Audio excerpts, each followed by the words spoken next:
The ritual How to Survive the Apocalypse is written by Shema'yah Bey.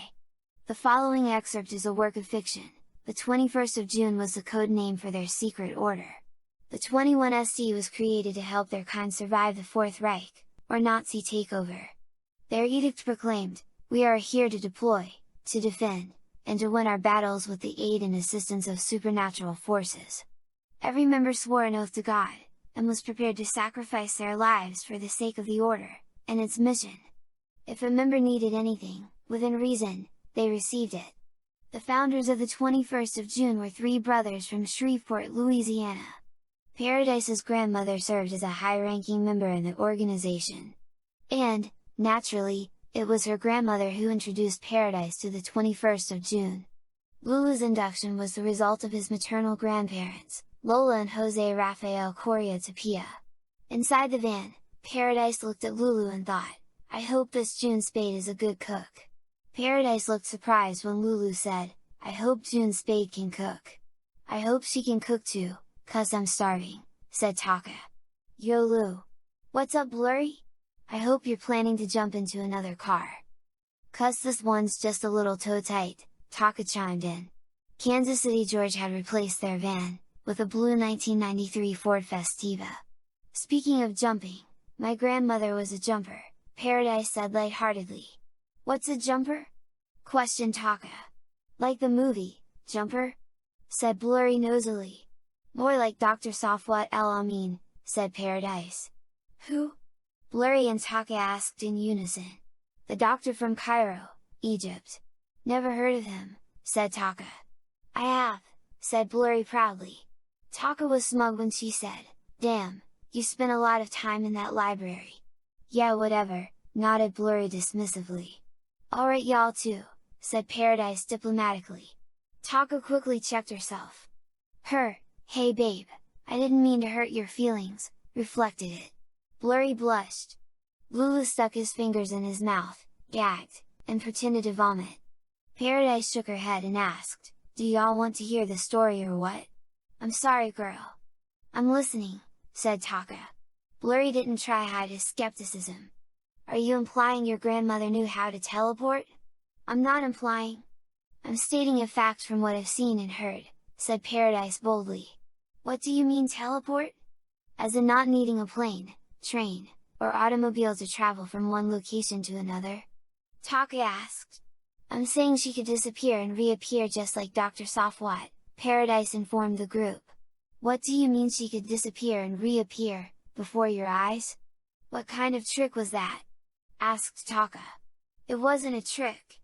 Blurry cut in, and derisively asked, "Can you do it?" "Yo, what the hell Blurry," said Lulu, forcefully. "I never said I could do it! And I don't know why you're feeling some type of way. I can't do it because my mother wouldn't let my grandmother teach me," Paradise told Taka with a straight face. "So, you can untwist your face Blurry, because I watched my grandmother disappear and reappear before my eyes."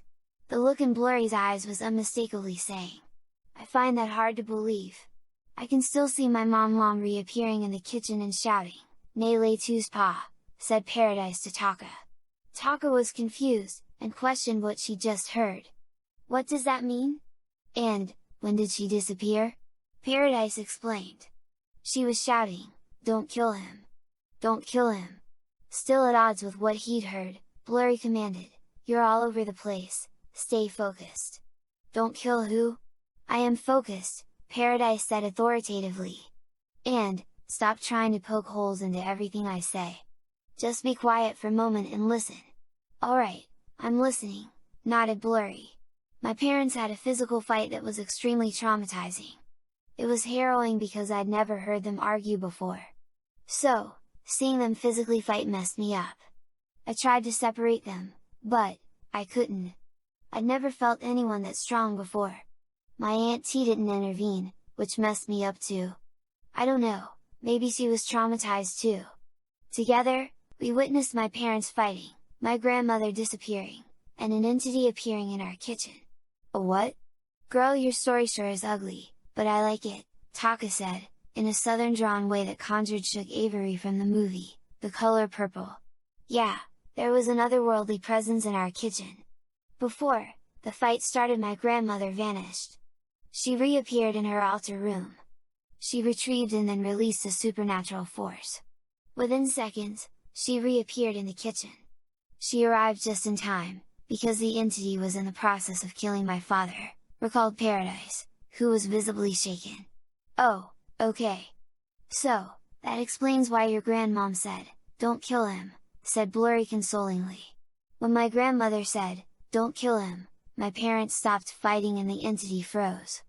In a voice that rang with honesty, Paradise truthfully said, "My mom used a banishment spell. Well, I won't say spell, because that sounds too witchy. So, I'll say she used an ancient mantra. And, when that otherworldly spirit heard the mantra, it fled and never returned to our home." Taka was slightly unsettled, as she asked, "What kind of sugar honey iced tea were y'all into?" Discover what happens next by downloading How to Survive the Apocalypse by Shema'yah Bey.